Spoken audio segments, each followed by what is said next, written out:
Hi, I'm Dr. Sahiba Bedi and I'm associated with Center for Sight, Mumbai in the departments of cataract, pediatric ophthalmology and squint. Starting with common eye symptoms which children can have, the most important and the most common one is blurring of vision, or when your child complains that he or she can't see the blackboard in the school, or if they squeeze their eyes while watching television at home, or complaints of headache or eye strain. This could mean that your child may need glasses and you need to get them evaluated for the same. Another important symptom that kids can have is frequent rubbing of eyes. This could be a sign of allergy or an eye infection that they would have caught in the school or at home from someone and need to be evaluated for that.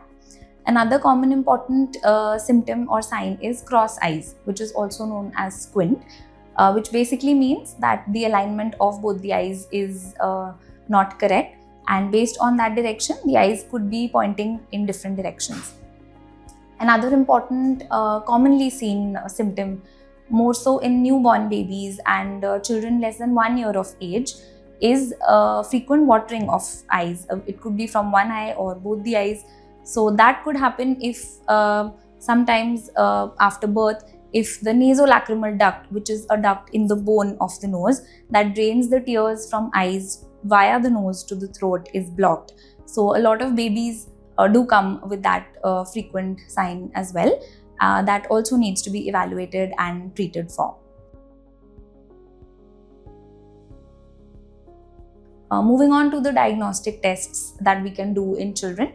So there are certain special tests that we perform on pediatric population which are different from adults, starting from their vision screening. So based on the age of your child, there are a lot of different types of visual acuity tests that we can perform and ascertain whether the age, whether according to the age, is the vision of your child appropriate or not. And if not, then via tests like dilated retinoscopy, in which we put drops and test the exact amount of refractive error of the eye, can also be done, and ideally is recommended for almost all children by about at least 3 years of age. Even a newborn baby can be evaluated with the help of bedside tests. All that is required is a simple torchlight and a 20 diopter lens. However, if your child is older and is able to cooperate on the slit lamp, then we can do a detailed evaluation on that and diagnose that problem for you.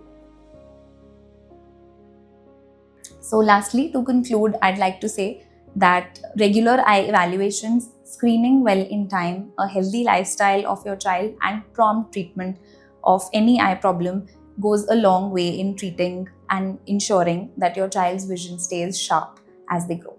Thank you. Follow Center for Sight and post your queries to get answers from the experts.